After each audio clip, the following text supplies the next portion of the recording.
Hello my dear students, I hope everyone is fine. In the chapter Acid, Base and Salts, I have finished the pH in the last session, universal indicator, and some uses of pH in our daily life. Today I am going to continue with this chapter with the salts and their preparation, in which I am going to teach today classification or types of salts with some examples of each. First of all, let us see the definition of salt. What is salt? Salt, two definitions are there, out of which any one definition you can take. The ionic definition I am taking. Salt, it is an ionic compound which dissociates in water to yield positive ion other than hydrogen ion, that is H plus ion, and a negative ion other than hydroxyl ion, OH minus ion. That means it is an ionic compound. When dissociates in water, it will normally what happens? It gives hydronium and hydroxyl ion water when dissociates. But what are salts? Salts will also give dissociation to positive and negative. But other than hydrogen ion in the positive, it will give the positive ion other than hydrogen ion and a negative ion other than hydroxyl ion. Let us see an example. A common salt I have taken, it is a normal salt.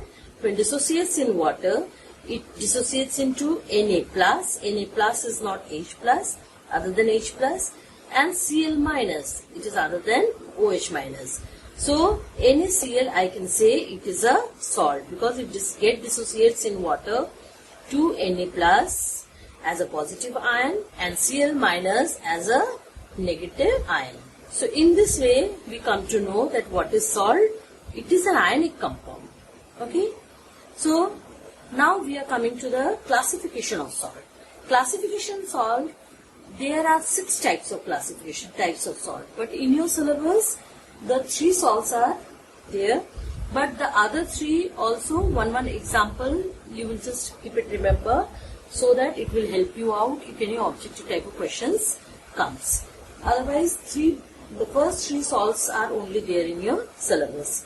Let us see the types of salt. First type is the normal salt. Second type is acid salt. Third is the basic salt. Other 3 which I have told, that only the elementary idea and example you should try to remember. Otherwise it is not in your syllabus.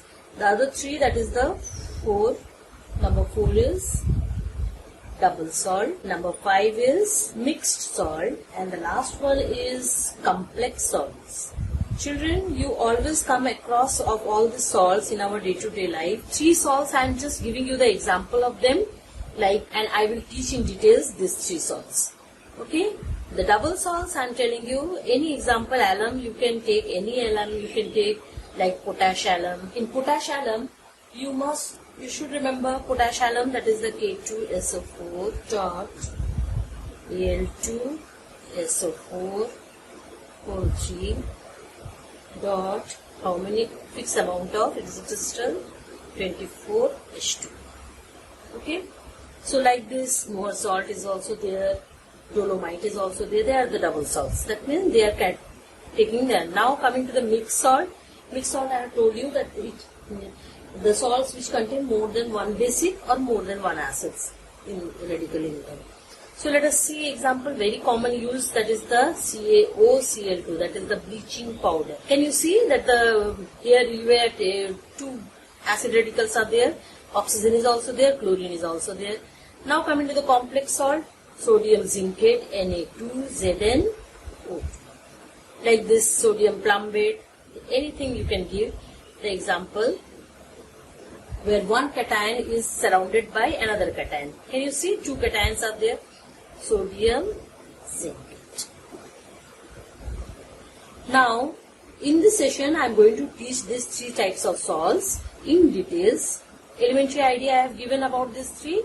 Now, I will talk about these 3 salts in details about their definition and examples. Let us start with the first salt.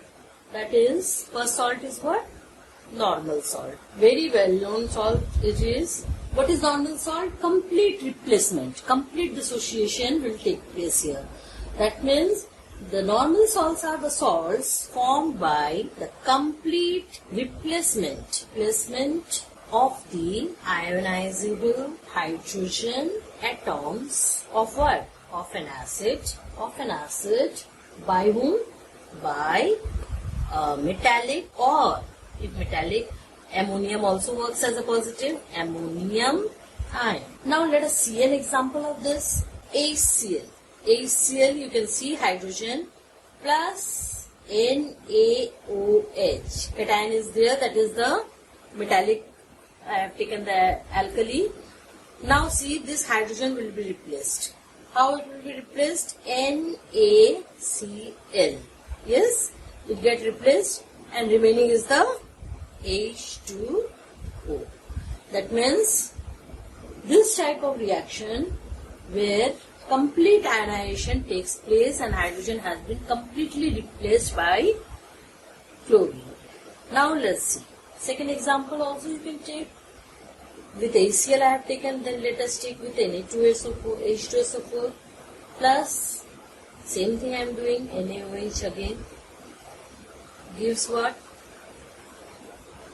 Na2SO4, Na2SO4, and remaining is the, it get replaced, sulfate get replaced here, now H2. Got it? Now in this, now you balance it.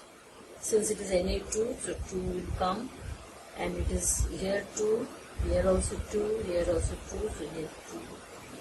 Because total 4 atoms. Now, as a result, what happened? The product will have no ionizable hydrogen atoms in them. The salt which is formed, these are called normal salt. These don't contain any hydrogen atoms. Non-ionizable hydrogen atom is not present there. That's why it is a complete dissociation, complete replacement has taken place, and it has been completely, the dissociation took place. Now coming to the second point, that is the acid salt. Now let's see, formed by the, now no more complete dissociation, formed by partial, or you can also write incomplete, partial replacement of ionizable hydrogen atoms of an acid by whom? By a metal or ammonium ion. Same thing, only the dissociation is, replacement is incomplete, that means partial. Let us, then how will we understand by the reaction? Let us see the example.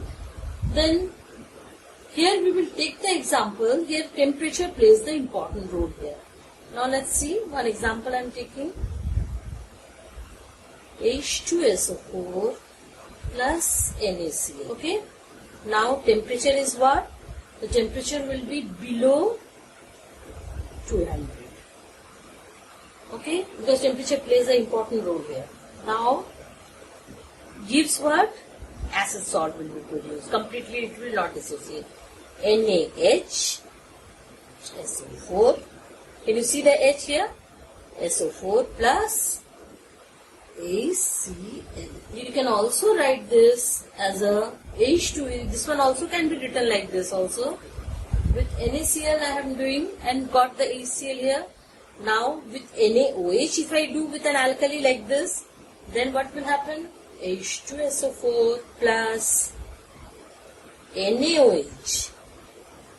Then incomplete dissociation, product, this salt will be same, NaHSO4 plus H2. So what type of displacement is? That means here the salt forms is insufficient and incomplete neutralization took place. And that's why the replacement is not complete and ionizable hydrogen atom is still remaining in the salt. And that's why this is a sign of acid salt. That means, and that's why this type of salt is also named as sodium hydrogen sulfate or sodium bisulfate. Okay? So in this way it can be written. Next salt, third salt is basic salt. It is formed by, since I am talking about basic, then automatically there will be no H plus ion. Now let's see what will be replacement. So formed by partial replacement of hydroxyl, because I am talking about basic now. So hydroxyl group also you can write, ions also you can write, group of a di or tri-acidic. We have learned no in the acidic character, acidic by whom? By, now since I am doing acidic, a basic part, then it will be neutralized by whom? By an acid radical. So it is formed by the partial replacement of the hydroxyl group of a di or tri, means carrying 2 or 3 acidic base, forgot the word, acidic base by an acid radical. Okay, let us take an example how we will understand this. Lead oxychloride. Let us see how to write. Or you can also write its name, basic lead chloride. Lead chloride is a PbCl2. But basic lead chloride means it is a hydroxy, it is being telling. So Pb bracket OH, that means one Cl has been replaced by OH, means it is still incomplete. Okay. Now, keep the big bracket here in this way. Similarly, with other also you can take copper basic, copper nitrate. Copper nitrate is what? CuNO3 whole 2. But here it will be what? This whole 2 will be replaced, will be, and one oxy will be there. Let us see. Then how? What is the change here? This change you see. This is the normal salt. Now CuOH-NO3. That means it has been replaced with the basic salt. That means this is the normal salt and this is the basic salt. And the other 3 which I have already told you the examples, only you remember the examples. If it comes in the exam, then you can write something. Next we will talk about the method of preparation of salts. Now in the methods of preparation of salts, you will see methods. First of all, we will talk about the soluble salt. In soluble salts, first method is direct combination. From the name also it is clear, direct combination means they will combine and form the product. Direct combination by heating 2 elements, they will give the product. That means metal and non-metal, means metal plus non-metal will give the salt. This theory I can use. So any example you take, Fe plus Cl2 gives FeCl2. Okay, this one also I can write.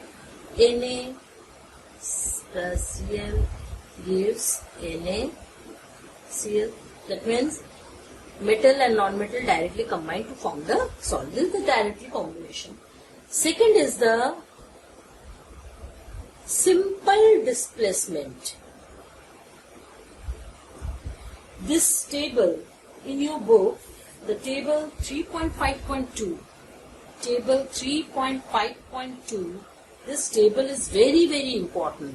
You have to go through the table very nicely, and it is very important for your coming examination also. Simple displacement.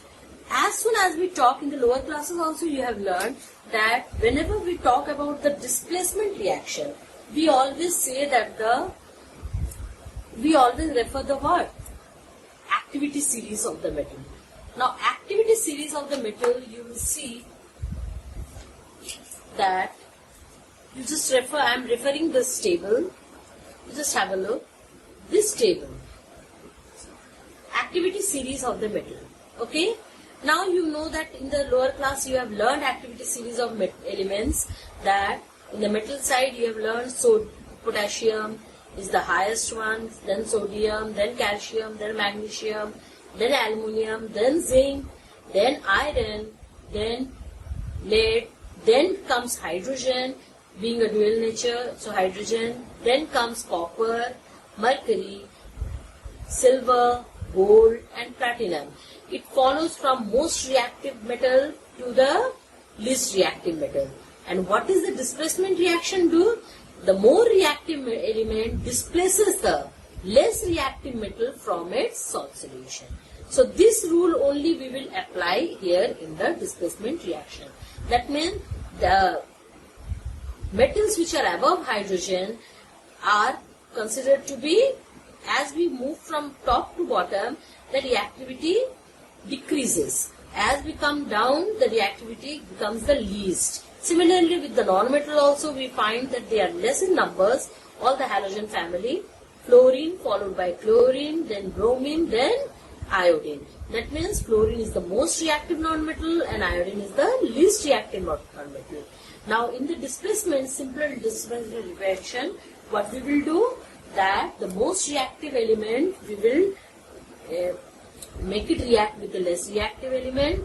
From their salt, it will replace the element from there. Let us see.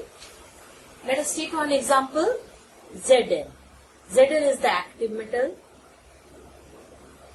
Reacts with H2SO4. H2 is compared to the, this one is written with what? It is hydrogen. Now let us see, it is an acid. Now what is the replacement? ZnSO4. That means it gets replaced because above hydrogen, zinc is above hydrogen. It replaces and takes the salt within itself. It becomes a salt, and what gas will be given? And hydrogen has been replaced as a, hydrogen comes out. It remains as a, in the form of gas, it comes out. So hydrogen comes out. Similarly, another example also you can take Fe, just now I took Fe plus, now with the acid, 2HCl, I am balancing itself. FeCl2, a salt is produced. Fe took this one, and hydrogen becomes the. So in this way we understand simple displacement reaction. Now come to the third, decomposition. Decomposition is, third is decomposition. Decomposition reaction, what happens? Decomposition has various types.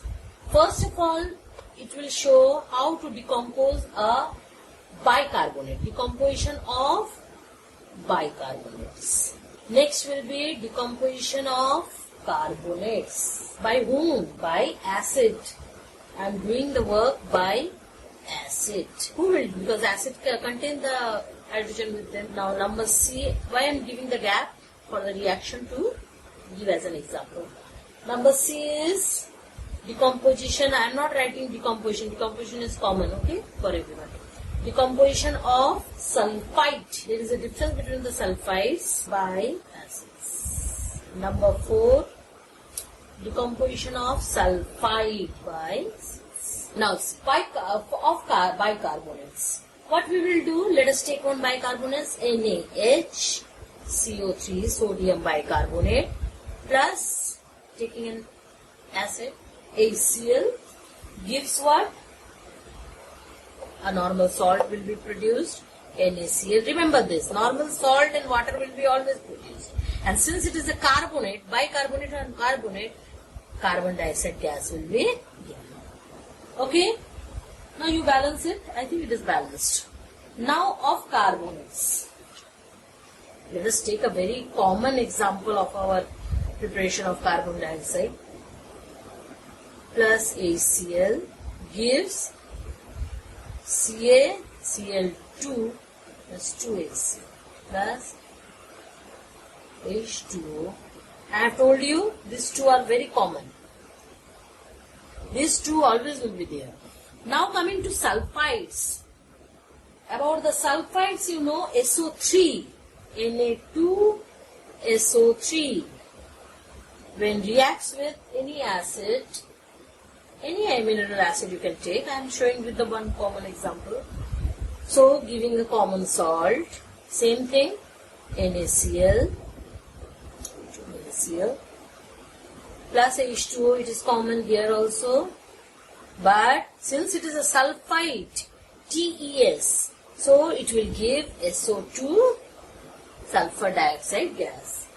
Now coming to sulfide, here water will not form. Please remember this. Okay? Any example you take? zinc sulfide, very common, plus H2SO4 you take. All the time I am taking this one. So zinc sulfide plus H2SO4 give a normal salt. Okay, but no water will form here. H2S gas will be. So this is all about the decomposition reaction. Now I think we will continue the rest of the soluble salts. Other three are also there. After that we will continue with the insoluble salts. Now we will come to the next point is neutralizing an acid with a soluble base. Soluble base is known as what? Alkali. So let us take an example. And this process, when soluble base when acid is being neutralized with a soluble base, the process is known as titration. Please remember this, very important. Okay. Now let us take an example of this. HCl, acid is being with a alkali, means NaOH, a very good alkali. Give NaCl plus what? HCl plus NaOH, salt plus water. So it is by the soluble base. So soluble base with an acid, by the process called titration, it gives a normal salt and water. This reaction is also known as neutralization reaction. Now coming to the second last point. When neutralizing an acid with an insoluble, this is a soluble one, an insoluble base, then we will not tell that this process is tight. Let us take one example. HCl plus MgO, magnesium oxide, it is an insoluble base, gives MgCl2. Cl2 means 2HCl, it will be MgCl2 plus H2. Okay, so in this way we see that insoluble, they also give the normal salt and water. Now the last point is action of alkali. That means alkali are the very strong alkali are the NaOH and KOH by a certain metals, their oxide and their hydroxides. So let us see one by one how the certain metals. I have taken example, that is zinc. So first we will make zinc reacted with alkali. Metal zinc is reacting. That means metal zinc plus 2 NaOH gives sodium zincate plus water. That is for the metal. Now coming to the next one. Next one is the zinc oxide. That is metal oxide we have taken. Zinc oxide plus 2 NaOH. That is NaOH alkali we have taken. So the product will be sodium zincate plus water. That is for metal oxide. And the last one, that is the zinc hydroxide plus NaOH, gives the metal zincate, that is the sodium zincate plus water. That is for the metal hydroxide. So this is all for today, students. I hope you will have understood what I have taught today. So try to read it out at home nicely and practice all the reactions related to this. And since you are having the book with you, so it will be very comfortable for you to learn nicely. So that's all for today. Have a good day. Thank you.